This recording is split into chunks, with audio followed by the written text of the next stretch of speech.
Takes के इस lecture में यहाँ पे नेक्स्ट टॉपिक ले रहे हैं थिन फिल्म इंटरफेरेंस। बहुत बार हमने अपने रियल लाइफ में ये एक्सपीरियंस किया होगा कि अगर कहीं नीचे ऑयल गिरा रहता है, पेट्रोल डीजल इस तरह की चीज़ें अगर गिरी रहती हैं और उसको अगर हम ऊपर से कहीं से देखते हैं तो उसमें कई बार हमें डिफरेंट बहुत सारे कलर्स दिखाई देते हैं, जैसे मैंने इस डायग्राम में यहाँ पर दिखा रखा है।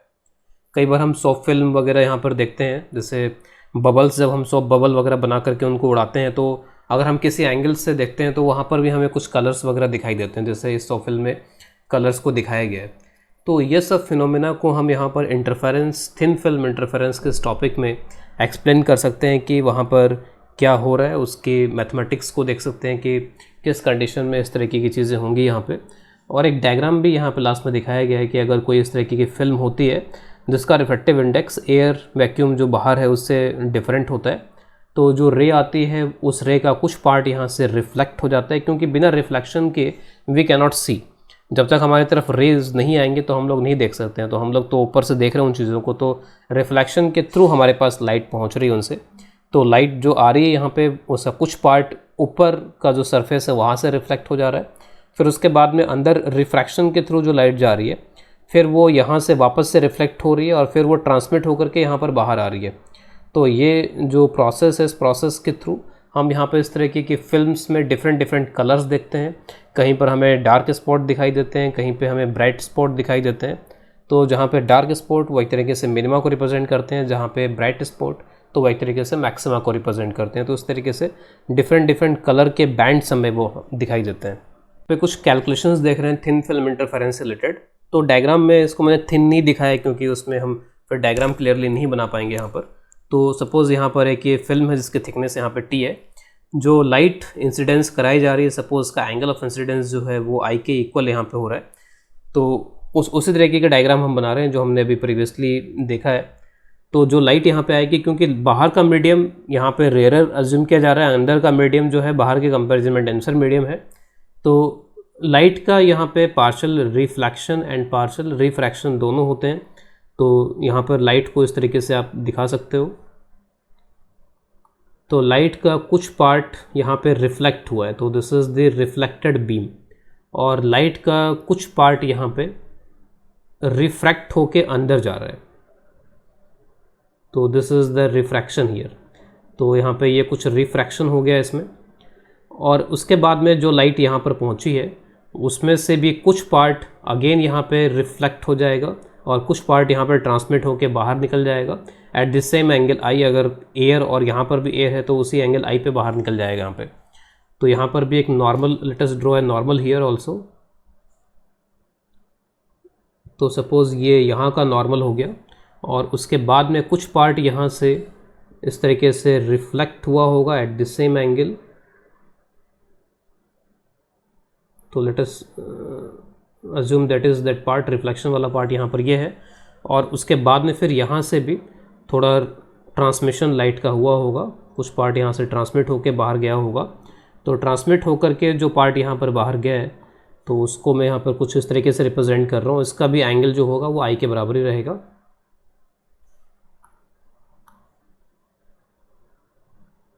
ठीक है, तो ये हो गया यहाँ पर ट्रांसमिटेड, फाइनली जो ट्रांसमिटेड है। जो रे यहाँ पर पहुँची है वापस से उसका कुछ पार्ट ट्रांसमिट होकर बाहर निकल जाएगा और कुछ पार्ट यहाँ पर अगेन रिफ्लेक्ट होकर के आ जाएगा। तो अगेन यहाँ पर रिफ्लेक्शन और ये सब शो करना होगा। तो यहाँ पर ये this is the normal here, और उसके बाद में यहाँ पर कुछ पार्ट का ट्रांसमिशन, कुछ पार्ट का रिफ्लेक्शन। तो क्योंकि यहाँ पर वापस से एंगल वही बनेगा जो यहाँ पर एंगल था, let us show this angles first. तो यहाँ पर ये एंगल लेट अस जैसे कि ये आर बन रहा है यहाँ पर ये एंगल, तो यहाँ पर भी ये एंगल आर हो जाएगा, ये एंगल भी आर हो जाएगा, ये वाला एंगल भी आर हो जाएगा। तो वापस से वही कॉम्बिनेशन। तो म्यू से अगर ये एयर में जा रही है तो वापस से अगेन एंगल जो होगा वो आई बन जाएगा। यहाँ पर भी एंगल आई था, तो again there is angle I here. तो यहाँ पे जो रे जाएगी वो प्रीवियसली जो यहाँ पे ये रेड वाली रे है इसके पैरेलल ही दिखाई देगी। तो this is like parallel to this. कुछ पार्ट अगेन यहाँ से इसका रिफ्लेक्ट हुआ है यहाँ से, तो रिफ्लेक्शन वाले पार्ट को यहाँ पर दिखा देते हैं। तो this is the reflection here, और अगेन यहाँ पर इसका ट्रांसमिशन। तो there is some transmission here,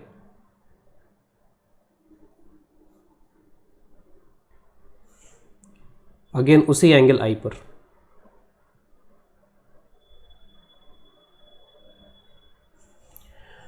अब इसके बाद ये जो प्रोसेस है वो आगे भी चलता चला जाएगा, तो हम यहीं तक रोकते हैं अपने इस प्रोसेस को और इसका एनालिसिस देखते हैं अब इसमें आगे। तो ये एरोज ड्रॉ कर लेते हैं जो हमें गाइड करेंगे कि जो रेज़ हैं वो यहाँ पे किस तरीके से ट्रैवल कर रही हैं। तो दिस आर द एरोज।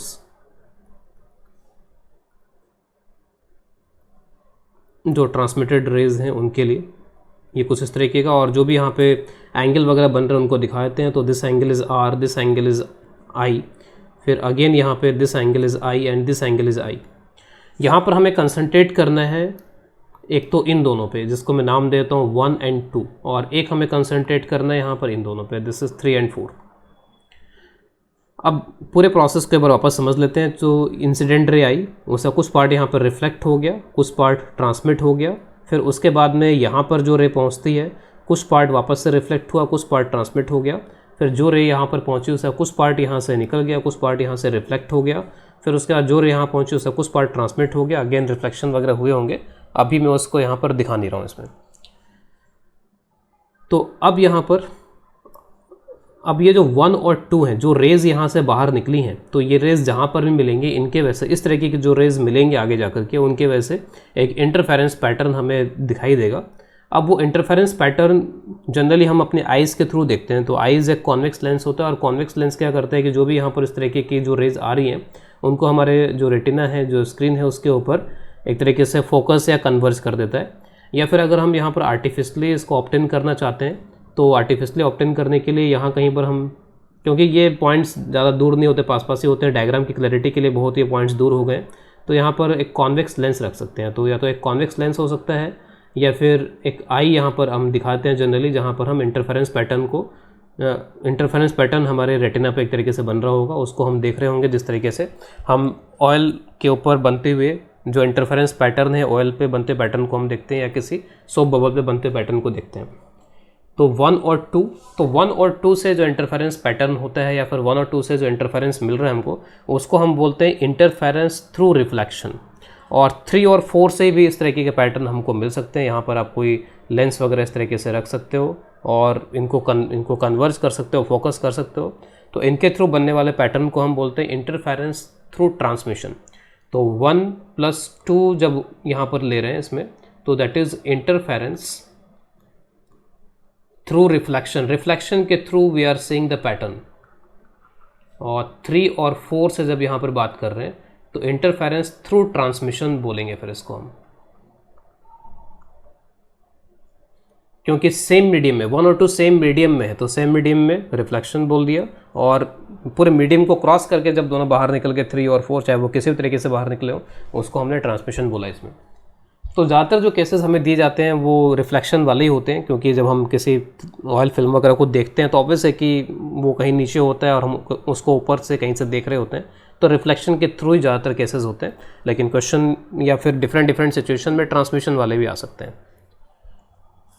तो 1 और 2, अब यहाँ पर इनके बीच में कंस्ट्रक्टिव इंटरफेरेंस होगा, डिस्ट्रक्टिव इंटरफेरेंस होगा, क्या नहीं होगा, उसके लिए हमें यहाँ पर पार्ट डिफरेंसेस की जरूरत पड़ेगी।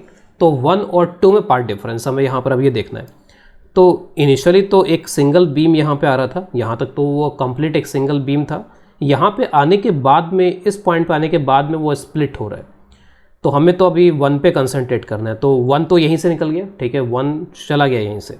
अब उसके बाद में जो 2 है वो कैसे ऑब्टेन हो रहा है, तो 2 वाले रे को क्या करना पड़ रहा है कि यहाँ तक जाना पड़ रहा है, फिर उसके बाद फिर उसको यहाँ जाना पड़ रहा है, फिर उसके बाद इसको यहाँ जाना पड़ रहा है, उसके बाद फिर यहाँ पर ये दोनों मिल रहे हैं। तो 1 वाले के लिए तो सिर्फ यही वाला पाथ है एक तरीके से, और 2 वाले के लिए जो पाथ है वो यहाँ से होते हुए, फिर यहाँ से होते हुए, फिर ये। तो अगर मैं दोनों के ऑप्टिकल पाथ वगैरह निकाल लूँ और उनका डिफरेंस ले लूँ, तो ऑप्टिकल पाथ डिफरेंस मिल जाएगा। और ऑप्टिकल यहाँ पर इसलिए बोल रहे हैं क्योंकि यहाँ पर ये मीडियम का मामला भी आ गया। मीडियम भी कोई कभी ये वैक्यूम में चल रहे हैं, कभी यहाँ पर ये मीडियम में चल रहे हैं, तो हमें ऑप्टिकल पाथ की ज़रूरत पड़ेगी। और इसके साथ साथ हमें इसका भी ध्यान रखना पड़ेगा कि हम रिफ्लेक्शन भी यहाँ पर ले रहे हैं। रिफ्लेक्शन अगर हम ले रहे हैं तो फिर रिफ्लेक्शन के लिए हमें देखना पड़ता है कि रिफ्लेक्शन जो हो रहा है उसमें, जब रिफ्लेक्शन हो रहा था जो इंटरफेस था, उस इंटरफेस पे जो रे है वो रेयर से डेंसर में जा रही थी या फिर डेंसर से रेयर में जा रही थी। अगर वो रेयर से डेंसर में जा रही थी तो पाई का एक्स्ट्रा फेज डिफरेंस आ जाएगा। या फिर आप ये कह लो कि λ/2 का एक्स्ट्रा पार्ट डिफरेंस हमको कंसिडर करना पड़ेगा, या फिर यहाँ पर अगर वो डेंसर से रेयर में जा रहा है तो फिर पाई का कोई फेज डिफरेंस नहीं आता है। इन चीज़ों का भी ध्यान रखना पड़ेगा। तो वन इज़ कि मीडियम का ध्यान रखना पड़ेगा, और मीडियम में एक चीज़ और यहाँ पर एस्पेक्ट आ गया रिफ्लेक्शन का, तो उसके वजह से पाई का फेज डिफरेंस आ रहा है नहीं आ रहा है उसका भी ध्यान रखना पड़ेगा। तो हमने लास्ट क्लास में जैसे लॉयड्स में भी देखा था कि उसमें जब मिरर से रिफ्लेक्शन हो रहा था तो पाई का फेज डिफरेंस आ रहा था, mirror is a denser medium, तो वहाँ से पाई का फेज डिफरेंस क्रिएट हो रहा था। तो पहले हम यहाँ पर 1 की बात कर लेते हैं। जो यहाँ पे जो 1 नंबर वाली रे है, इसके लिए एक तरीके से अगर हम यहाँ पे बात करें तो इसका यहाँ पर 1 को अगर आप देखो तो 1 में तो यही वाला पाथ है, ठीक है। तो 1 में एक तरीके से बस यही वाला पाथ है, और 1 का डिफरेंस तो मेरे को दिखाई देगा। वो डिफरेंस यहाँ पर किसके वजह से दिखाई देगा, तो आप ऐसा करो कि यहाँ पर जो 2 है 2 से यहाँ पे परपेंडिकुलर ड्रॉप कर दो।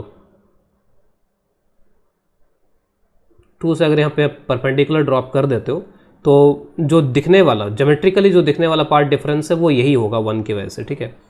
तो यहाँ पर इस पॉइंट को मैं नाम देता हूँ, let's say this point is A, और सपोज इसको मैं नाम देता हूँ P।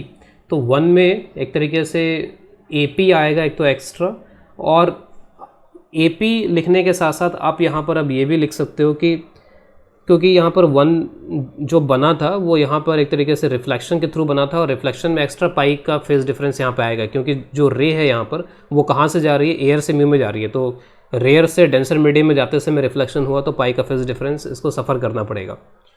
तो या तो आप ये करोगे कि बाद में जो हमारी मैक्सिमम मिनिमा की कंडीशंस हैं उसमें इसको शामिल कर लो, या फिर आप यहीं पर इसको शामिल कर लो कि लैम्डा एक्स्ट्रा इसका मूवमेंट हो रहा है यहाँ पर, ठीक है, λ/2 पाई का अगर आ रहा है तो λ/2। तो वो जो इनविजिबल टाइप का यहाँ पर फेज डिफरेंस है जो कि रिफ्लेक्शन की वजह से हो रहा है, उसको अकाउंट करने के लिए हमने इसमें λ/2 एक्स्ट्रा जोड़ दिया इसके पाथ में, कि इनविजिबल तरीके से या इमेजनरी तरीके से ये λ/2 एक्स्ट्रा चल रहा है। इसके बाद में अब सेकंड वाले पे आते हैं। तो सेकंड वाले को कहाँ से होके कैसे कैसे गुजरना पड़ रहा है उसको देखते हैं इसमें। तो अब आप यहाँ पर ये काउंट करना स्टार्ट कर दो, इसको एक्स्ट्रा कितना चलना पड़ रहा है, ये चला एक्स्ट्रा, फिर ये चला एक्स्ट्रा, ठीक है, और यहाँ पे एक्स्ट्रा नहीं, यहाँ का एक्स्ट्रा इसका था तो मैंने इसका काउंट कर लिया। तो इसको जो एक्स्ट्रा चलना पड़ रहा है वो इतना और इतना, लेकिन ये चल कहाँ पे रहा है, मीडियम में चल रही है, और ये एक तरीके से हाइपोटेनियस है, और यहाँ पर ये जो परपेंडिकुलर डिस्टेंस है, थिकनेस है, वो t है, और अगर ये एंगल r ले रहे हैं तो ये t/cos r हो जाएगा। तो this will be t/cos r। अभी हम बिल्कुल एक्चुअल कैलकुलेशन कर रहे हैं, बाद में हम थोड़ा अप्रॉक्सीमेशन यूज़ करेंगे तो उससे बहुत चीज़ें आसान हो जाती हैं, लेकिन हम एक्चुअल कैलकुलेशन कैसे करेंगे वो भी हमें जानना ज़रूरी है।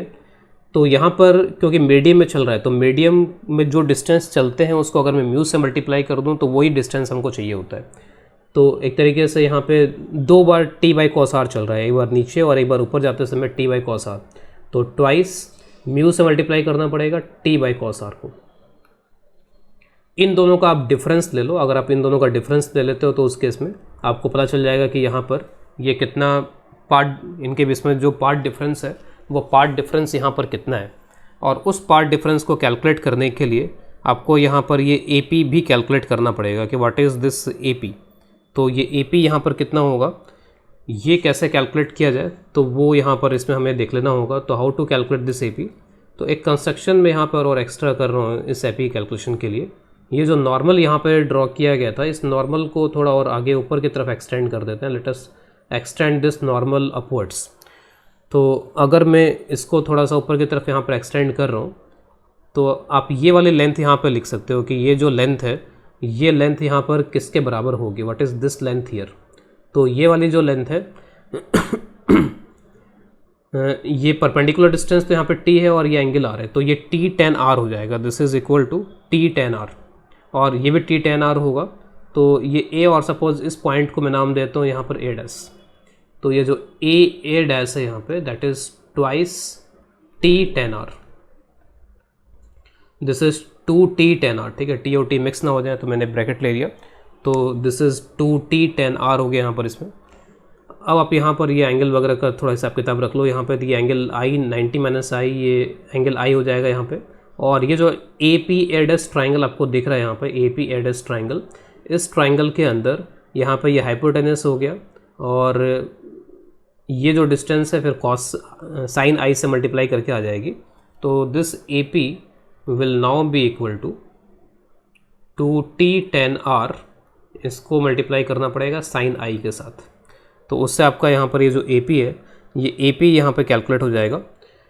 अब हम रेडी है यहाँ पर इसमें पार्ट डिफरेंस वगैरह कैलकुलेट करने के लिए। तो पार्ट डिफरेंस कैलकुलेट करने के लिए बस आपको यहाँ पर ये करना है कि दोनों को आप माइनस कर दो, बस यहाँ पर 1 और 2 जो है उनको माइनस कर दो। तो मैं यहाँ पर एक तरीके से 2 - 1 कर देता हूँ, कुछ भी कर दो कोई फ़र्क नहीं पड़ता इससे। तो डेल्टा x 1 2, तो मैं 2 - 1 कर रहा हूँ। तो 2 - 1 करेंगे तो 2 mu T divide by cos R, ये हो जाएगा। फिर उसके बाद में यहाँ पर ये 2t tan r sin i minus lambda air by 2। थोड़ी सी अब मैनिपुलेशन यहाँ पे हमको करनी पड़ेगी। अगर हम यहाँ पे स्नेल्स लॉ लगाते हैं तो एयर का तो हम रिफ्रैक्टेंट इंडेक्स 1 ले लेंगे। तो sine I is equal to this mu sine R. तो साइन आई की जगह पे आप म्यू साइन आर रख सकते हो। तो यहाँ पे जो साइन आई आ रहा है, यहाँ पे आप म्यू साइन आर यहाँ पे रख कर के आगे इसको कैलकुलेट कर सकते हो। तो लेट अस डू दैट। तो 2 mu T by cos R और 2t tan r, sign r की जगह पर आप यहाँ पर रखोगे म्यू साइन r। ठीक है, ये रख दिया यहाँ पे। और ये लैम्डा एयर बाई 2 जो भी था, लैम्डा एयर का मतलब है कि एयर में क्या वेवलेंथ है। फर्दर थोड़ा और आगे बढ़ते हैं यहाँ पर इसमें। अब इसमें आप कुछ कॉमन ले सकते हो। 2 mu T can be taken as common. तो 2 म्यू टी को आप यहाँ पर कॉमन ले सकते हो। तो 2 mu T is common now. और यहाँ पर अब क्या क्या आ जाएगा, tan r को आप यहाँ पर लिख लो sine r by cos r. तो कॉस आर भी फिर यहाँ पे कॉमन आ जाएगा। और ultimately 1 minus sine square r यहाँ पे आएगा, बाकी वही lambda air by 2। 1 minus sine square r, ये हो जाएगा कॉस स्क्वायर आर, एक कॉस आर कैंसिल होगा तो ये हो जाएगा 2 mu T cos are minus lambda air by 2। ठीक है, this is the final path difference हमारे पास में आ गया। डेल्टा x 1 और 2 के बीच में पार्ट डिफरेंस यहाँ पर हमने लिखा था, और ये हो गया 2 mu T cos are minus lambda air by 2। अब ये जो पार्ट डिफरेंस है, देखिए ये पार्ट डिफरेंस हमने यहाँ पर इस पर्टिकुलर सिचुएशन के हिसाब से यहाँ पर कैलकुलेट किया। इसमें हम बहुत आसानी से भी इसको ला सकते थे, लेकिन अब हम कुछ अप्रोक्सीमेशन ऐड करेंगे, और जनरली वही अप्रोक्सीमेशन हमेशा रहते भी हैं। ठीक है, तो ये जो अब तक हमने यहाँ पर कैलकुलेट किया, इसमें किसी भी तरीके का कोई अप्रोक्सीमेशन नहीं लिया गया। There is no approximation at all. कोई अप्रोक्सीमेशन कहीं पर भी हमने यूज़ नहीं किया, और उसके बिना हमने यहाँ पर ये रिज़ल्ट निकाल लिया कि पार्ट डिफरेंस 1 और 2 के बेस में इतना आएगा। अब यहाँ पे जो अप्रोक्सीमेशन होते हैं जनरली, ठीक है, जनरली हमारे पास इस तरीके के अप्रोक्सीमेशन रहते हैं। ये अप्रोक्सीमेशन यहाँ पे क्या रहता है, उस अप्रोक्सीमेशन को मैं यहाँ पर इसमें ऐड करता हूँ। अप्रोक्सीमेशन, तो अप्रोक्सीमेशन एक तो ये तो है कि टी बहुत कम होगा, और उसके साथ साथ अप्रोक्सीमेशन ये है कि नियर नॉर्मल इंसिडेंस की बात करते हैं हम सिर्फ। ज़्यादातर जब तक स्पेसिफाई नहीं किया जाए हम ये अज्यूम करके चलेंगे कि हम जो यहाँ पे देख रहे हैं चीज़ों को बिल्कुल जस्ट अपने नीचे देख रहे हैं। यानी कि जिस तरीके से ऑप्टिक्स में होता था अपरेंट डेप्थ और ये सब होता था नियर नॉर्मल इंसिडेंस के लिए, यानी आई वगैरह और आर वगैरह यहाँ पे टेंडिंग टू जीरो है। I tending to zero, r tending to zero, ये सब बहुत कम है। अगर ये सब बहुत कम है तो पार्ट डिफरेंस आपका जो होगा वो यहाँ पर क्या हो जाएगा, simply 2 mu T cos R वगैरह 1 हो गए माइनस लैम्डा एयर बाई 2। और इसके लिए आपको इतना लंबा चौड़ा डायग्राम बनाने की जरूरत नहीं थी। अगर ये अप्रोक्सीमेशन है तो इस अप्रोक्सीमेशन में आप बहुत आसानी से कैलकुलेशन कर सकते हो। जैसे आपने यहाँ पर ये थिन फिल्म दिखा दिया, थोड़ा सा मैं इसे जूम कर देता हूँ जिससे कि डायग्राम क्लैरिटी के साथ बनाया जा सके इसका। और बिल्कुल near normal incidence, almost perpendicular normal के अलोंग यहाँ पर जा रहा है ये। ठीक है, और उसके बाद में जब इसका यहाँ पर रिफ्रैक्शन होगा तब तो और इधर नज़दीक हो जाएगा। यहाँ पर ये बिल्कुल नॉर्मल के और नज़दीक हो जाएगा। जिस एंगल पे जाएगा उसी एंगल पे फिर यहाँ पर ये इस तरीके से वापस आएगा, बहुत नज़दीक होगा यहाँ पर ये। और एक पहले यहाँ से एक रिफ्लेक्शन हो गया होगा पहले वाले से, तो एक रिफ्लेक्शन हो गया, उसके बाद में फिर यहाँ से जो निकला फिर इस तरीके से यहाँ पे गया। ये जो पॉइंट्स होंगे ये पॉइंट्स बहुत ही नज़दीक होंगे, दोनों पॉइंट्स बहुत ही नज़दीक हैं यहाँ पर। अगर ये दोनों पॉइंट्स बहुत ही नज़दीक हैं तो हमने जो ये वाला पार्ट डिफरेंस लिया था, आप जो देख रहे हो ना ये वाला पार्ट डिफरेंस, जिसको हम AP से रिप्रेजेंट कर रहे थे, ये पार्ट डिफरेंस बहुत ही कम हो जाएगा। अगर ये और ये बहुत नज़दीक हो जाएंगे तो ये वाला जो पार्ट डिफरेंस है, पार्ट डिफरेंस बहुत ही कम हो जाएगा, this will be very very less. ठीक है, तो इसको एक तरीके से हम नेगलेक्ट कर सकते हैं यहाँ पे। तो AP को आप नेगलेक्ट कर सकते हो जो ऊपर के डायग्राम में था। बस अब यहाँ पर कंसिडरेबली जो पार्ट डिफरेंस होगा, पार्ट डिफरेंस यहाँ पे किसके वजह से होगा, तो 1 तो सीधा निकल गया, 2 जो है वो यहाँ और यहाँ एक्स्ट्रा इतना ट्रैवल करके आया। अब हम ये मान के चलेंगे कि ये जो रेड लाइन है ये भी T के बराबर ही है। वैसे तो ये स्लांटेड है T/cos r है, लेकिन ये भी T के बराबर ही है और ये भी T के बराबर ही है। तो एक तरीके से एक्स्ट्रा कितना चला यहाँ पर, ये 2T के बराबर एक्स्ट्रा चला, तो जो पार्ट डिफरेंस आएगा वो 2T के बराबर आ जाएगा। और क्योंकि यहाँ पर ये 2T म्यू के अंदर चला है तो बस एक म्यू से यहाँ मल्टीप्लाई हो जाएगा। तो ये हो गया आपका ऑप्टिकल पार्ट डिफरेंस। ये लैम्डा वगैरह तो हम यहाँ पे ऐड करके क्या कर रहे हैं इसमें कि जो रिफ्लेक्शन की वजह से आ रहा है उसको भी हम अकाउंट में ले रहे हैं। अगर हम उसको अकाउंट में नहीं लेते तो हमें क्या करना पड़ता है वो भी हम यहाँ पर देखेंगे इसमें। अगर हम उसको अकाउंट में लिखते समय अगर इस तरीके से अकाउंट में नहीं ले रहे हैं तो फिर हमें क्या करना होगा वो हम देख लेंगे। अब इसके बाद में फिर वही कि मैक्सिमा मिनिमा की कंडीशन आपको लिखनी पड़ेंगी यहाँ पे। तो फॉर, ठीक है, अभी फ़िलहाल मैं इसको यहाँ पर अकाउंट में ले लेता हूँ, λ/2 ये भी ऐड कर लो।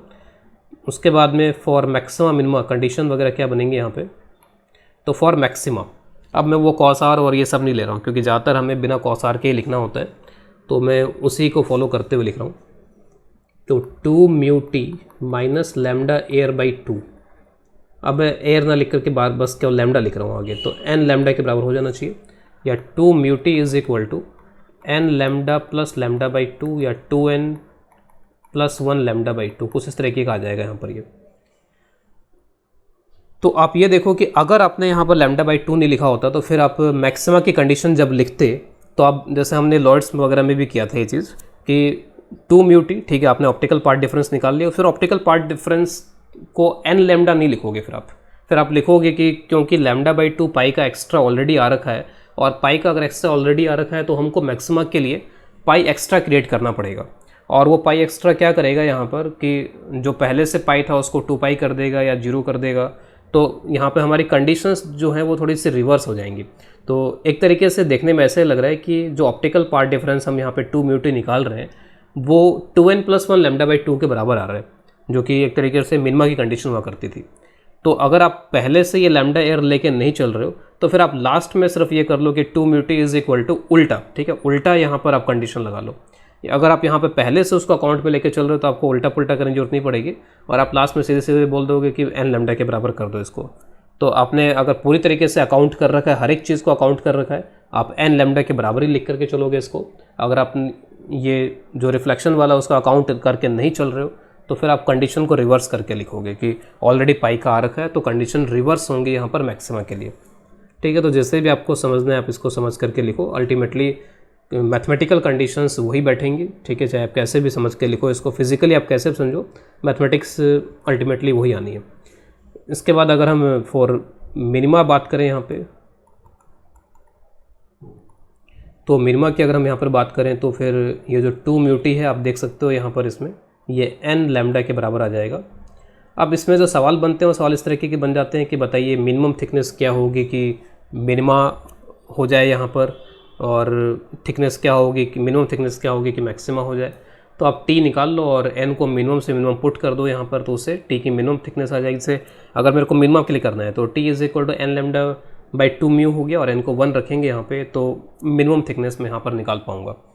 ये हमने किसके लिए किया यहाँ पर, हमने अब तक यहाँ पर जो भी किया है वो किया है यहाँ पर इसके लिए, रिफ्लेक्शन के लिए।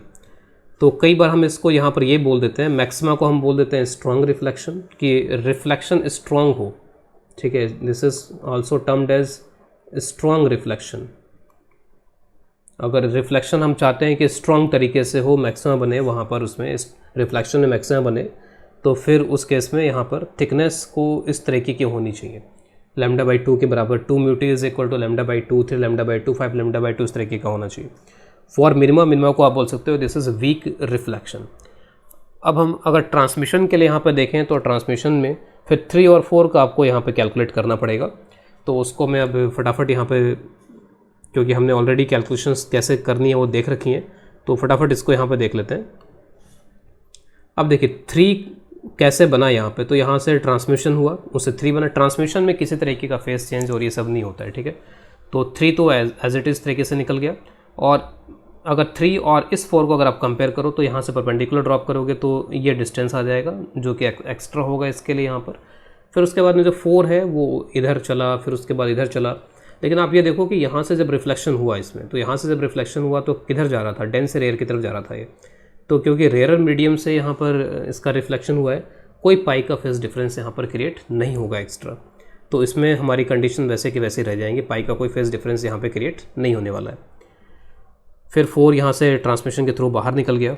तो अगर मैं अप्रोक्सीमेशन के साथ चलूँ तो यही एक्स्ट्रा एक तरीके से, ये जो डिस्टेंस है यही एक्स्ट्रा है, और ये डिस्टेंस और ये डिस्टेंस नियरली t के बराबर है, और टोटल पार्ट डिफरेंस फिर वही हो जाएगा यहाँ पे 2t के बराबर, ज्योमेट्रिकल पार्ट डिफरेंस। अगर ऑप्टिकल करना है उसको तो 2 μt हो जाएगा फिर। तो मैं ट्रांसमिशन में बिल्कुल अप्रोक्सीमेशन के साथ ही डायरेक्टली यहाँ पर लिख रहा हूँ 3 और 4 के लिए। तो फॉर ट्रांसमिशन,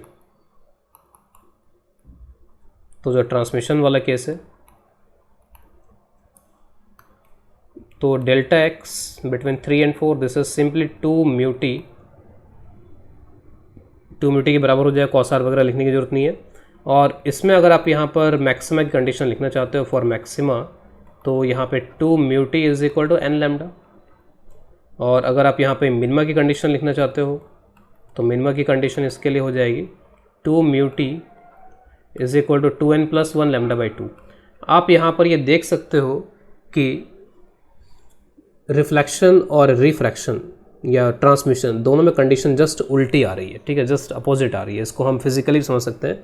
मैक्सिमम में यहाँ पे जो कंडीशन आ रही है वो है 2n+1 λ/2। मैक्सिमम में यहाँ पर n लैम्डा आ रहा है, मिनिमम में यहाँ पर n लैम्डा आ रहा है, तो यहाँ पर मिनिमम में 2n+1 λ/2 आ रहा है। और ऐसा होना भी चाहिए, क्योंकि हमें ये पता है कि जब भी कंस्ट्रक्टिव इंटरफेरेंस होता है, मैक्सिमम बनता है, तो I0 मिलके क्या हो जाता है, 4I0 हो जाता है। तो हम तो देते हैं 2I0, लेकिन वो 4I0 हो जाता है। लेकिन उसको हमने ऐसा समझा था कि पूरा रीजन अगर हम काउंट करें, हम सिर्फ उस 2I0 को, वो I0 को 4I0 ना देख करके हम पूरे रीजन को देखें, तो कहीं कहीं पे I0 मिल करके 2I0 भी हुआ होगा, कहीं कहीं पे I0 मिल करके 0 भी हुआ होगा, कहीं पे I0 मिल करके I0/2 भी हो गया होगा, 0 से लेकर के 4I0 के बीच में कुछ भी हो गया होगा। तो कहीं पे एनर्जी ज़्यादा, कहीं पे एनर्जी कम, इस तरीके से एनर्जी का रीडिस्ट्रीब्यूशन पूरे रीजन में हो जाता है। अब यहाँ पर अगर आप मान लो कि जो कंडीशन मैक्सिमा की रिफ्लेक्शन में है, वही कंडीशन अगर मैक्सिमा के ट्रांसमिशन में भी हो जाए, सपोज दैट कि मैक्सिमा की यहाँ पर ही वही कंडीशन और यहाँ पर ही वही कंडीशन है, इसका मतलब फॉर ए गिवन थिकनेस हमें रिफ्लेक्शन में भी स्ट्रॉन्ग रिफ्लेक्शन मिल रहा है और ट्रांसमिशन में भी स्ट्रॉन्ग ट्रांसमिशन मिल रहा है, तो इसका मतलब वहाँ पर भी 4I0 जैसा हो गया और नीचे 4I0 जैसा हो गया, तो ऐसा तो नहीं हो सकता। तो एनर्जी कंजर्वेशन से भी हम बोल सकते हैं कि अगर रिफ्लेक्शन में मैक्सिमा हो रहा है तो ट्रांसमिशन में फिर मिनिमा होगा, और अगर यहाँ पर रिफ्लेक्शन में मिनिमा हो रहा है तो फिर ट्रांसमिशन में फिर वो मैक्सिमा होगा। अब देख सकते हो कि यहाँ पर जब मिनिमा हो रहा है तो फिर यहाँ पर मैक्सिमा हो रहा है, वहाँ पर जब मैक्सिमा हो रहा है तो फिर यहाँ पर मिनिमा हो रहा है। तो ये होना ही चाहिए एनर्जी कंजर्वेशन से, अदरवाइज़ तो फिर एक्स्ट्रा एनर्जी क्रिएट हो गई, और वो कहाँ से क्रिएट हो गई उसका तो कोई एक्सप्लेनेशन नहीं आएगा फिर हमारे पास में, हम उसको एक्सप्लेन नहीं कर पाएंगे। तो एनर्जी यहाँ पे कंजर्व्ड है। अगर एक जगह मैक्सिमा हो रहा है रिफ्लेक्शन में, तो ट्रांसमिशन में it has to be minima, ये होना ही पड़ेगा। तो बस आपको पार्ट डिफरेंस कैलकुलेट करना आना चाहिए। जो रिफ्लेक्शन की वजह से पाई वगैरह एक्स्ट्रा क्रिएट हो रहा है, या तो आप उसको एक्सप्रेशन में पहले ही लिख लो, या फिर अब बाद में आप ये देखो कि पाई का फेज डिफरेंस क्योंकि आया है, तो आप कंडीशंस को रिवर्स कर लो। जो मैक्सिमा की कंडीशन होती है फिर वो हो जाएगी 2n+1 λ/2 के बराबर। इसके बाद अगला केस यहाँ पे लेते हैं। तो सपोज़ यहाँ पे बाहर से कुछ लाइट इंसिडेंट हो रही है और यहाँ पर एक कोटिंग टाइप की हुई है जिसका थिकनेस यहाँ पर t है और रिफ्रैक्टिव इंडेक्स μ1 है, और उसके नीचे भी यहाँ पर एक दूसरा मीडियम है μ2। कई बार क्या होता है, ग्लास वगैरह पे कुछ फिल्म की कोटिंग कर दी जाती है। तो सपोज़ ये ग्लास है और उस पर किसी फिल्म की कोटिंग की हुई है इस तरीके का, तो यहाँ पर μ2 और ये μ1 यहाँ पर μ1 से ज़्यादा है। और ऑब्वियस है जैसे जैसे आप आगे बढ़ रहे हो यहाँ पे ये रिफ्रैक्टिव इंडेक्स इसका तो 1 होगा, 1 से ज़्यादा μ1 होगा और μ1 से ज़्यादा यहाँ पर μ2 होगा, तो लगातार रिफ्रैक्टिव इंडेक्स बढ़ रहा है यहाँ पर। तो इस केस में किस तरीके से हम बस अब रिफ्लेक्शन का ही यहाँ पर देख रहा हूँ मैं, इसमें रिफ्लेक्शन वाला ही पार्ट देख रहे हैं जस्ट हम इसमें। तो यहाँ पर जो रे आएगी उसका कुछ पार्ट यहाँ पर रिफ्लेक्ट होकर के सेम मीडियम में ही चला जाएगा, तो some part will be reflected like this, ठीक है, बहुत ही कम एंगल बन रहा है यहाँ पे, नियर नॉर्मल इंसिडेंस के लिए ही देख रहे हैं बाय डिफ़ॉल्ट। तो by default we are looking for near normal incidence only. कुछ पार्ट यहाँ पे रिफ्रैक्ट होकर के इसमें आएगा, ठीक है, ये भी बिल्कुल नॉर्मल के बहुत नज़दीक हो जाएगा ये भी। फिर उसके बाद में यहाँ से ये रिफ्लेक्ट होगा,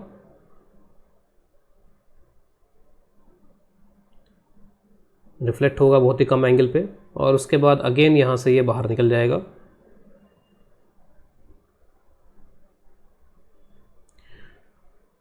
अब यहाँ पर हमें बस इससे मतलब है, ये नंबर 1 और सपोज ये है नंबर 2, तो 1 और 2 से मतलब है जस्ट हमें यहाँ पर इसमें। तो डेल्टा एक्स 1 2 कितना पार्ट डिफरेंस यहाँ पे क्रिएट होगा इसमें, तो बस हम इसके अंदर जो टी थिकनेस के अंदर डिफरेंस क्रिएट हो रहा है उसी को देखेंगे। तो जो सेकंड नंबर वाला उसको टी और टी 2t एक्स्ट्रा चलना पड़ा, और किस में चलना पड़ा, μ1 में। यही ऑप्टिकल पार्ट डिफरेंस हुआ।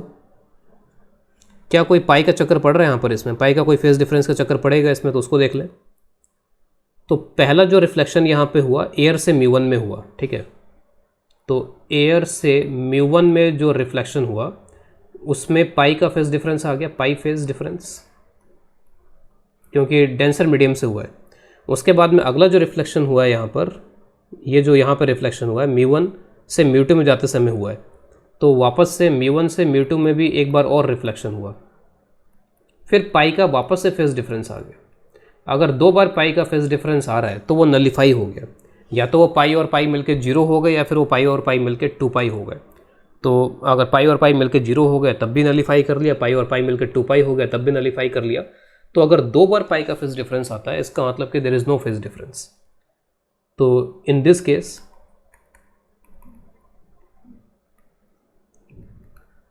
in delta x 1 2 we don't have to consider pi phase difference, क्योंकि 2 बार फेज डिफरेंस आया हुआ, एक बार 1 के लिए आ गया, एक बार 2 के लिए भी आ गया। तो यहाँ पर अब के बार मामला ख़त्म हो गया। अब इस वाले केस में अगर यहाँ पे मैक्सिमा की अगर आप बात करते हो कि स्ट्रॉन्ग रिफ्लेक्शन हो, तो उस केस में यहाँ पर क्या हो जाएगा, 2 μ1 t this is equal to, तो सिंपली यहाँ पे 2 μ1 t जो होगा वो यहाँ पर लैम्डा बाई 2, या सॉरी मैक्सिमा अगर हम बात कर रहे हैं तो n लैम्डा के बराबर हो गया, this is equal to n lambda. तो this is equal to simply n lambda. इसके बाद में अगर यहाँ पर मिनिमा की अगर हम बात करें इसमें, तो 2 μ1 t this is equal to 2n + 1 lambda by 2। तो जो जनरली हम कंडीशन देखते आए हैं वही कंडीशन यहाँ पर इसमें लग जाएंगी अगर ये इस तरीके का है। तो अब इसमें एक टर्म आती है कई बार, एक प्रैक्टिकली भी उसका हम काफ़ी यूज़ करते हैं, that is anti reflective coating बोलते हैं उसको, कि अगर ये कोटिंग एंटी रिफ्लेक्टिव होनी चाहिए, जैसे यहाँ पे जो मैंने ब्लू से यहाँ पे फिल्म दिखाई है, वो कोटिंग या फिल्म जो है वो एंटी रिफ्लेक्टिव होनी चाहिए। तो एंटी रिफ्लेक्टिव का मतलब यहाँ पर यह है कि रिफ्लेक्शन उससे कम होना चाहिए, यानी कि वीक रिफ्लेक्शन होना चाहिए, मिनिमम बनना चाहिए। तो इसमें एक कंडीशन में और ऐड कर देता हूँ, for anti reflection coating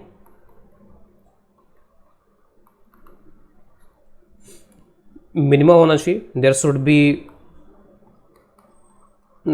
B minima, there should be minima for reflection। और इसके लिए अगर हमसे थिकनेस पूछी जाती है कि what should be the thickness, तो इसके लिए थिकनेस जो होनी चाहिए वो ये होनी चाहिए 2n + 1 लैम्डा बाय, ये जब भी हम यहाँ पर लैम्डा लिखते हैं तो लैम्डा ये एयर का लैम्डा होता है, इसका ध्यान रखेंगे हमेशा।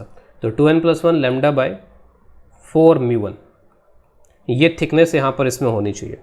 और अगर हम मिनिमम थिकनेस की बात करें यहाँ पे t मिनिमम, तो आप n को 0 रख दो यहाँ पे, तो t मिनिमम के लिए n को 0 रखा, तो लैम्डा अपॉन 4 μ1, ये थिकनेस यहाँ पर इसमें होनी चाहिए, तब जाकर के ये एंटी रिफ्लेक्शन कोटिंग कम से कम ये थिकनेस होनी चाहिए। अब उसके बाद में आप अगली थिकनेस अगर आपको चाहिए तो n को आप 1 रखोगे, तो फिर 3 लैम्डा बाई 4 μ1 हो जाएगा। तो ये मिनिमम थिकनेस का आंसर हो गया, जिसमें हमें एंटी रिफ्लेक्शन कोटिंग मिल जाएगी। इसके बाद नेक्स्ट केस यहाँ पर लेते हैं इंटरफेरेंस फ्रॉम ग्लास बेस। तो सपोज़ यहाँ पे ग्लास मटेरियल यहाँ पर इसमें और एयर से लाइट यहाँ पर इंसिडेंट हो रही है। बस इसमें और जो प्रीवियस केसेस हमने किए उसमें डिफरेंस यही है कि वहाँ पर वो रेक्टेंगुलर स्लैब टाइप की थी और वो थिकनेस हर जगह पे इक्वल थी। यहाँ पर थिकनेस क्या होगी कि हर जगह पे डिफरेंट डिफरेंट होगी। तो डिफरेंट डिफरेंट थिकनेस होगी तो फिर हमें यहाँ पर इस थिकनेस के लिए अगर मैक्सिमम मिल रहा होगा तो अगली थिकनेस के लिए मिनिमम मिल जाएगा, फिर उसके बाद में फिर मैक्सिमम फिर मिनिमम, इस तरीके से पूरा एक पैटर्न यहाँ पर हमें यहाँ पर इसमें ऑब्टेन हो जाएगा, क्योंकि थिकनेस जो है वो लगातार वेरी कर रही है। थिकनेस बहुत ही कम है, एंगल जो है वो बहुत ही कम है। यहाँ पर एंगल डायग्राम की क्लैरिटी के लिए एंगल वगैरह बहुत ज़्यादा दिखाया गया है, तो थीटा वगैरह जो है बहुत ही कम है, थीटा टेंडिंग टुवर्ड्स जीरो, कुछ इस तरीके के एंगल है यहाँ पर। और यहाँ पर सिंप्लिसिटी के लिए जस्ट हम केवल जो नॉर्मल नियर नॉर्मल इंसिडेंस है उन्हीं को कंसिडर कर रहे हैं, वही वाले केसेस ले रहे हैं जो नियर नॉर्मल इंसिडेंस वाले हैं। तो फटाफट यहाँ पर इन केसेस को देख लेते हैं। तो इट विल बेंड स्लाइटली, फिर उसके बाद में यहाँ पर इसका रिफ्लेक्शन हो जाएगा, फिर उसके बाद यहाँ से ये रे वापस निकल जाएगी और एक रे रिफ्लेक्ट होकर के यहाँ से निकली होगी। अगेन इस 1 और 2 नंबर के जस्ट हमें यहाँ पर इसमें देखना है, 1 और 2 के लिए ही। और सपोज़ ये जो पॉइंट वगैरह हम ले रहे हैं यहाँ पे, ये पॉइंट यहाँ से लेट से वो x डिस्टेंस वगैरह पर है ये पॉइंट। तो 1 और 2 में जो पार्ट डिफरेंस या ऑप्टिकल पार्ट डिफरेंस क्रिएट होगा, बस वो यहाँ पर ये जो एक्स्ट्रा और एक्स्ट्रा ये 2 बार चल रहा है इसके वजह से होगा। ये जो डिस्टेंसेस हैं इनको आप नियरली एक्स थीटा लिख सकते हो, this is some kind of t, यहाँ की थिकनेस टी आप बोल सकते हो, some x into theta type की हो जाएगी यहाँ पर इसमें। तो दिस इज एक्स थीटा, क्योंकि थीटा यहाँ पे काफ़ी स्मॉल एंगल है। तो बस यहाँ पर जो ऑप्टिकल पार्ट डिफरेंस होगा वो 2 म्यू टी, इसका रिफ्रैक्टिव इंडेक्स में म्यू ले रहा हूँ, दिस इज ग्लास। टी को आप चाहो तो यहाँ पर एक्स थीटा इसमें लिख सकते हो, तो 2 mu x theta, this is the path difference here. क्या इसमें हमें अब इंक्लूड करना पड़ेगा वो λ/2 और ये सब? तो पहला जो रिफ्लेक्शन हुआ एयर से ग्लास में हुआ तो डेंसर मीडियम से हो गया, दूसरा रिफ्लेक्शन फिर वापस से एयर है यहाँ पर इसमें, तो ये रेयर मीडियम से हुआ तो इसमें नहीं होगा। तो पाई का फेज डिफरेंस यहाँ ऊपर वाले रिफ्लेक्शन में आ रहा है, तो वो हमें कंसिडर करना पड़ेगा। तो उसको कंसिडर करने का तरीका तो ये है कि आप यहीं पर या तो λ/2 माइनस प्लस करके लिख दो, या फिर आप यहाँ पर ये लिखो कि ठीक है मैक्सिमा के लिए जो कंडीशन बनेगी वो अब रिवर्स हो जाएगी, 2 mu t this is equal to 2n+1 λ/2। आप इस तरीके से भी कर सकते हो इसको, ठीक है, you can do it like this also. फिर जो मिनिमा की कंडीशन यहाँ पर बनेगी ये हो जाएगा 2 mu t is equal to n lambda, इस तरह कंडीशन यहाँ पर इसमें बन जानी चाहिए। बिल्कुल यहाँ पर जो कॉर्नर पॉइंट है जहाँ पे थिकनेस या x जो है ऑलमोस्ट टेंडिंग टुवर्ड्स जीरो है, यहाँ पे t टेंडिंग टुवर्ड्स जीरो है, तो वहाँ पे t अगर टेंडिंग टुवर्ड्स जीरो है तो यहाँ पे 2 म्यू टी एक तरीके से जीरो हो जाएगा, और 2 म्यू टी अगर वहाँ पे जीरो हो गया तो रिफ्लेक्शन वाला पार्ट डिफरेंस तो आएगा ही आएगा, रिफ्लेक्शन वाला फेज डिफरेंस तो आएगा ही आएगा। कोई ऑप्टिकल पार्ट डिफरेंस या ज्योमेट्रिकल पार्ट डिफरेंस इस कॉर्नर पॉइंट के आसपास नहीं आएगा। तो क्योंकि कोई ऑप्टिकल या ज्योमेट्रिकल पार्ट डिफरेंस नहीं आ रहा, लेकिन रिफ्लेक्शन की वजह से वो λ/2 तो है, तो उस केस में यहाँ पर जहाँ पर थिकनेस ज़ीरो है वहाँ पर पार्ट डिफरेंस वहाँ पर एक तरीके से आपका मैक्सिमा बन रहा होगा, ठीक है। जहाँ पे t ज़ीरो भी है वहाँ पर भी, जहाँ पे थिकनेस ज़ीरो है वहाँ पर पाई का फेज डिफरेंस तो हर जगह पे रहेगा। तो यहाँ पे जो फ्रिंज मिलेगी वो डार्क मिलेगी, तो इस कॉर्नर पे जो फ्रिंज मिलेगी वो एक तरीके से डार्क होगी, उसके बाद फिर ब्राइट डार्क इस तरीके से बनता जाएगा। अगर आप इस ये पूरा यहाँ पे 2 डायमेंशनल डायग्राम है, इसको अगर आप इस तरीके से बना लो, 3 डायमेंशनल बना के इसको देख लो, क्योंकि एक वेज है यहाँ पर, ये इस तरीके का एक वेज, ठीक है, it is something like this. तो जैसे यहाँ पर तो डार्क बन जाएगा, ये डार्क स्पॉट यहाँ पर मिलेगा आपको, तो this will be a dark spot here. उसके बाद में बीच में ये कुछ ब्राइट टाइप का यहाँ पर मिल जाएगा, दिस इज़ ब्राइट। फिर उसके बाद में वापस से डार्क मिलेगा, उसको ब्लैक से दिखाता हूँ मैं। फिर वहाँ पर वापस से ब्राइट मिलेगा, इस तरीके से ब्राइट डार्क यहाँ पे इसमें कंटिन्यूसली आपको मिलते जाएंगे। तो इम्पॉर्टेंट थिंग हियर इज़ कि यहाँ पे डार्क है, तो शेप यहाँ पे जो फ्रिंजेस का होगा, क्योंकि ये जितने पॉइंट्स है, जैसे ये पॉइंट इस पे जितने पॉइंट्स लाइक कर रहे हैं सब एक जैसे हैं, यहाँ पर ये पॉइंट जितने भी ये पॉइंट्स हैं सब एक जैसे हैं, तो shape of fringes is straight line.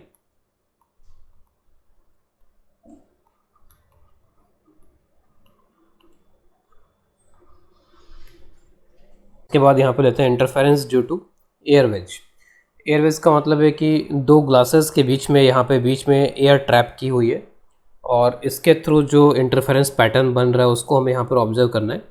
तो सपोज़ एक लाइट रे इस तरीके से यहाँ पे आ रही है और हमें यहाँ पर अब इस इंटरफेस से मतलब है जो ग्लास और एयर है। तो ग्लास और एयर का जो इंटरफेस है ये वाला, इसी से मतलब है। तो हमने सारी जो कैलकुलेशंस इसमें दिखा रखी हैं, जो डायग्राम में दिखा रखा है वो इसी इंटरफेस के लिए दिखाया गया यहाँ पर। तो एयर वेज के लिए हमें करना है। तो यहाँ से हुआ, फिर उसके बाद में यहाँ पे ये रिफ्लेक्शन हो गया वापस से, और उसके बाद कुछ पार्ट यहाँ पर ट्रांसमिट होके पहुँचा, अगेन यहाँ से रिफ्लेक्शन हुआ, फिर वापस यहाँ पहुँच गया ये। तो अब यहाँ पर कितना चल रहा है यहाँ पर ये एयर में, तो एयर में यहाँ पर टी के बराबर चल रहा है, ठीक है। It is covering a distance equal to t. इसमें कोई म्यू का मल्टीप्लिकेशन करने की ज़रूरत नहीं पड़ेगी क्योंकि एयर का म्यू 1 के बराबर ही हो जाएगा। तो ज्योमेट्रिकल पार्ट ही जो है ऑप्टिकल पाथ के यहाँ पर बराबर हो जाएगा। तो जो पार्ट डिफरेंस है डेल्टा एक्स वो यहाँ पे सिंपली 2t के बराबर हो जाएगा। अब हमें देखना है कि अगर मैक्सिमा के लिए हमें क्या वापस से वो पाई का फेज डिफरेंस कंसिडर करना पड़ेगा या नहीं करना पड़ेगा। तो दो जगह रिफ्लेक्शन हो रहे हैं, एक बार तो ग्लास से एयर के लिए हो रहा है, ठीक है, ग्लास से एयर में जा रहा है यहाँ पर, तो इसका मतलब है कि डेंस से एयर में जा रहा है। तो ऐसे में जब यहाँ पर रिफ्लेक्शन होगा तो पाई का फेज डिफरेंस यहाँ पर नहीं आएगा। फिर यहाँ पर जो रिफ्लेक्शन हो रहा है वो एयर से ग्लास, तो यहाँ पर पाई का फेज डिफरेंस आएगा। तो एक जगह नहीं आया और एक जगह आ रहा है, तो ओवरऑल फिर पाई का फेज डिफरेंस हो गया। तो फिर हमें यहाँ पर इसमें कंडीशंस को चेंज करना पड़ेगा। तो फॉर मैक्सिमा अगर हमने यहाँ पर उस इसको अकाउंट नहीं किया तो फिर कंडीशन लिखने में फिर हमको लिखना पड़ेगा डायरेक्टली कि delta x should be equal to n lambda sorry maxima के लिए मेरे को यहाँ पर लिखना पड़ेगा 2n + 1 λ/2। अगर मैंने पहले उसको अकाउंट नहीं किया तो यहाँ पर अकाउंट करके ऐसे लिखना पड़ेगा। तो now this 2t is equal to this, तो यहाँ से आप t वगैरह लिख सकते हो। t यहाँ से कितना हो जाएगा, थिकनेस कितनी रिक्वायर्ड होगी 2n + 1 λ/4, ठीक है, this is the thickness required here. फिर उसके बाद में मिनिमा के लिए कंडीशन जो बनेगी, मिनिमा का मतलब है रिफ्लेक्शन में मिनिमा। तो delta x is equal to n lambda, this is equal to t, और यहाँ से जो टी आप कैलकुलेट करोगे वो एन λ/2 आ जाएगा। इसके बाद नेक्स्ट टॉपिक यहाँ पर है न्यूटन्स रिंग्स। तो न्यूटन्स रिंग्स में बेसिकली वही एयरवेज टाइप का यहाँ पर सिस्टम होता है। यहाँ पर एक ये कॉन्वेक्स लेंस रखा हुआ है। कॉन्वेक्स लेंस में जो इसकी पेरिफेरी होती है, यहाँ पे convex lens is like this thing कि यहाँ पे ये ग्लास है और ग्लास से इतना पार्ट आप कट कर लेते हो, तो ये कुछ इस तरीके का एक सिस्टम यहाँ पर हो जाता है जिसमें ये पार्ट सर्किल टाइप का होगा। तो इसको ही यहाँ पे इस तरीके से यहाँ पे रखा हुआ है, एक ग्लास सरफेस पे यहाँ पे इस तरीके से इसको रखा गया है। तो ये जो पार्ट यहाँ पे ऊपर जो दिखाई दे रहा है बेसिकली वो एक सर्कुलर पार्ट है, ठीक है, that is circle like this, जो कि डायग्राम में जस्ट यहाँ पर एक लाइन टाइप का यहाँ पर दिख रहा है, वो एक पूरा एक सर्किल बन रहा है यहाँ पर इसमें। तो अगेन उसी तरीके की सिचुएशन जैसे एयरवेज में यहाँ पर होता है। और यहाँ पर जैसे एयरवेज के लिए जो हमने यहाँ पर देखा था, तो यहाँ पर जहाँ पे थिकनेस करीब करीब 0 के आसपास है, तो यहाँ पर थिकनेस करीब करीब 0 के आसपास है, तो अब पाई का फेज डिफरेंस तो ऑलरेडी आ ही रहा है, बस वहाँ पे कोई पार्ट डिफरेंस नहीं आ पा रहा। तो पार्ट डिफरेंस 0 है लेकिन एक पाई का फेज डिफरेंस आ रहा है। तो यहाँ पर जब आपका फ्रिंज बनेगा वो फ्रिंज डार्क होगा, ठीक है, यहाँ पर डार्क वाला स्पॉट बनेगा इस केस में। तो एग्जैक्टली वो चीज़ यहाँ पर है, बिल्कुल यहाँ के आसपास जो एयर गैप है यहाँ पर जो फ्रिंज बनेगी वो डार्क होगी, जो कि डायग्राम में यहाँ पे दिखाई भी गई है कि एक डार्क स्पॉट बिल्कुल यहाँ पे सेंटर के आसपास बन रहा है। और उसके बाद में फिर वो कंटिन्यूसली फिर वो ब्राइट डार्क इस तरीके का यहाँ पर स्पॉट्स इसमें बनते चले जाएंगे। और यहाँ पर जो फ्रिंजेस का शेप होगा वो फ्रिंजेस का शेप एक तरीके से सर्कुलर होगा, क्योंकि आप ये देखो कि ये जो ऊपर का पार्ट है, तो अगर आप एक सर्किल यहाँ पे लेते हो तो लाइट इस पॉइंट पे आती है, तब भी वही बात है, लाइट अगर इस पॉइंट पे आती है, इस पॉइंट पे आती है, तो इन सही पॉइंट्स के लिए बिल्कुल एक जैसा ही होगा। तो इसका मतलब है कि जो फ्रिंजेस का शेप होगा ये पूरा, अगर ये डार्क है तो हर जगह डार्क होगा, अगर ये पूरा हर जगह पे ब्राइट है तो हर जगह ब्राइट होगा। तो जो फ्रिंजेस का शेप है यहाँ पे, वो फ्रिंजेस का शेप इस पर्टिकुलर केस में हो जाएगा सर्कुलर शेप। तो सर्कुलर फ्रिंजेस यहाँ पर बन रही हैं इसमें, इसका ध्यान रखेंगे। ये क्वेश्चन पूछ लिए जाते हैं कि सर्कुलर फ्रिंजेस यहाँ पर बनेंगी। इसी में एक यहाँ पे डिफरेंट केस है न्यूटन रिंग से डिफरेंट, लेकिन वो भी आप इसी तरीके से उसमें भी सोचना पड़ता है हमें। यहाँ पे सपोज़ आपने एक सिलेंडर यहाँ पे लिया, यहाँ तो आपने किसको कट किया, एक स्फीयर को कट कर लिया। अगर आपने एक सिलेंडर यहाँ पे लिया और यहाँ पर इस सिलेंडर को यहाँ पे कुछ इस तरीके से कट कर लिया यहाँ पर, तो सिलेंडर को अगर मैंने यहाँ पे इस तरीके से कट करके रखा है, तो इस डायग्राम में तो नहीं पता चलेगा हमें, लेकिन एक्चुअल में यहाँ पर ये इस तरीके का एक सिलेंडर होगा, this is cylinder like this, ठीक है, इस तरीके का यहाँ पर सिलेंडर है और इसको आपने यहाँ पर रख दिया है। इसमें अगेन यहाँ पे जो सेंटर पे जो स्पॉट्स बनेंगे वो यहाँ पर कैसे होंगे, डार्क स्पॉट्स यहाँ पर सेंटर बन जाएंगे, तो सेंटर पे we will have dark spots. Fringes का शेप यहाँ पे कैसा होगा, उसी में हमारा ज़्यादा इंटरेस्ट है फिलहाल यहाँ पे। तो जो फ्रिंजेस का शेप यहाँ पर बनेगा वो शेप यहाँ पर स्ट्रेट लाइन बनेगा, यहाँ पे बीच वाला यहाँ पे डार्क हो गया। अब देखिए इसके जो भी ये पॉइंट्स हैं, इस लाइन के ऊपर आप जो भी पॉइंट्स ले लो, हर एक पॉइंट एक जैसे होंगे। फिर उसके बाद में फिर वही डार्क के बाद में फिर ब्राइट स्पॉट बन गया, फिर उसके बाद में फिर वापस से ये ब्लैक से मैं डार्क स्पॉट को रिप्रेजेंट कर रहा हूँ। तो इस तरीके से यहाँ पर ये जो फ्रिंजेस बनेंगे, फ्रिंजेस यहाँ पर स्ट्रेट लाइन हो जाएंगे अगर मैं एक सिलेंडर को इस तरीके से कट करके यहाँ पर रखता हूँ। तो in this case this is straight line fringes. Already पहले जेई में ऑलरेडी पूछा जा चुका है यहाँ पर ये कि इस केस में फ्रिंजेस कैसे बनेंगे। तो अगर सिलेंडर है तो स्ट्रेट लाइन फ्रिंजेस बनेंगे, अगर यहाँ पर ये इस तरीके से स्फेरिकल का एक पार्ट हमने यहाँ पर रखा है, एक कॉन्वेक्स लेंस टाइप की चीज़ रखी है, तो उस केस में यहाँ पर ये सर्कुलर फ्रिंजेस बनेंगी। तो एक क्वेश्चन यहाँ पर ले रहे हैं, lens with mu is equal to 1.5 is coated with a thin film of refractive index 1.2 in order to reduce the reflection। तो this is important here, we have to reduce, that means minimum of reflection चाहिए हमको, reduce the reflection from its surface at lambda is equal to this। तो ये जो lambda है इसके लिए find the minimum thickness of the film which will minimize the intensity of the reflected light। तो एक तरीके से जो कोटिंग है यहाँ पे, वो कोटिंग आप कुछ इस तरीके से इसमें दिखा सकते हो, you can show like this, ठीक है। ये कोटिंग हो गई यहाँ पे, ये कोटिंग जो हो रही है उसका रिफ्रैक्टिव इंडेक्स है यहाँ पे 1.2 और इसी के नीचे यहाँ पे लेंस के सरफेस से थोड़ा सा यहाँ पे बस एग्जेगरेट करके इसमें दिखाया गया है इसको, ये 1.5 है। यहाँ से जो भी आ रहा है तो उसका रिफ्लेक्शन यहाँ पर एक तरीके से वीक रिफ्लेक्शन होना चाहिए, स्ट्रॉन्ग नहीं होना चाहिए, उसके लिए हमें यहाँ पर इसको सॉल्व करना है। तो इसमें अब यहाँ पर आप देखो तो कुछ इस तरीके से एक रिफ्लेक्शन यहाँ पर हुआ, फिर यहाँ पर जाएगा, फिर एक रिफ्लेक्शन होगा, फिर ये ऐसे आएगा यहाँ पर ये, तो 2 बार रिफ्लेक्शन हमें यहाँ पर इसमें देखने हैं। अब जो पहले यहाँ पर रिफ्लेक्शन हो रहा है तो 1 से 1.2 में आ रहा है, तो π/2 का फेज डिफरेंस, पाई का फेज डिफरेंस आ जाएगा। फिर यहाँ पर भी क्या होगा, पाई का फेज डिफरेंस यहाँ पे क्रिएट हो जाएगा। तो 2 बार अगर पाई का फेज डिफरेंस आ गया है तो इसका मतलब हमारे जो कंडीशंस हैं वो कंडीशंस एज इट इज़ रह जाएंगी, कंडीशन में कोई चेंजेस नहीं आएंगे। यानी कि जो मिनिमा के लिए हम n लैम्डा लिखते हैं वो n लैम्डा हो जाएगा, जो मैक्सिमा के लिए हम 2n+1 λ/2 जो मिनिमा के लिए हम n लैम्डा जो हम मैक्सिमा के लिए n लैम्डा लिखते हैं वो n लैम्डा ही रह जाएगा। तो 2 जगह पाई का फेज डिफरेंस यहाँ पे आया है। तो नॉन रिफ्लेक्टिव कोटिंग टाइप का सिस्टम हो गया यहाँ पर, this is like a non reflective coating system. तो यहाँ पे जो पार्ट डिफरेंस होगा, ऑप्टिकल पार्ट डिफरेंस, वो 2t और म्यू से मल्टीप्लाई करना पड़ेगा। म्यू यहाँ पर 1.2 क्योंकि ये 1.2 में हो रहा है यहाँ पर ये, और हमको चाहिए मिनिमा, तो यहाँ पर ये 2n+1 λ/2, ठीक है, ये रखना पड़ेगा यहाँ पर इसमें 2n+1 λ/2। t is equal to, तो t की वैल्यू यहाँ पर हो जाएगी 2n+1 λ/4.8, ठीक है, ये हुआ। अब मुझे चाहिए यहाँ पे मिनिमम थिकनेस, तो t मिनिमम n को 0 पुट करना पड़ेगा यहाँ पे, यानी कि पार्ट डिफरेंस को λ/2 करना पड़ेगा। तो n को मैंने 0 पुट कर दिया फॉर मिनिमम, तो n 0 पुट हुआ तो यहाँ पे λ/4.8 हो गया। लैम्डा की वैल्यू जो 4800 एंगस्ट्रम है, तो इसको इस तरीके से आप लिख लोगे यहाँ पे। फाइनली हमको यहाँ पर आंसर मिल जाएगा 10⁻⁷ मीटर या 0.1 माइक्रोमीटर। तो आप देख सकते हो जो थिकनेस होती है वो थिकनेस यहाँ पे किस ऑर्डर की होती है, तो माइक्रोमीटर रेंज की यहाँ पर ये थिकनेस होती है। बहुत थिन फिल्म होती है तभी यहाँ पर ये हो पाएगा, क्योंकि आप यहाँ पर थिकनेस और लैम्डा इनको कंपेरेबल कर रहे हो, थिकनेस यहाँ पर रख रहे हो और लैम्डा यहाँ पर रख रहे हो, तो इनको कंपेरेबल कर रहे हो। तो कंपेरेबल साइजेस होने चाहिए, टी जो होना चाहिए वो लैम्डा के कंपेरेबल होना चाहिए, तभी हमें यहाँ पर इस तरीके के थिन फिल्म इंटरफेरेंस मिल पाएंगे, थिन फिल्म होनी चाहिए।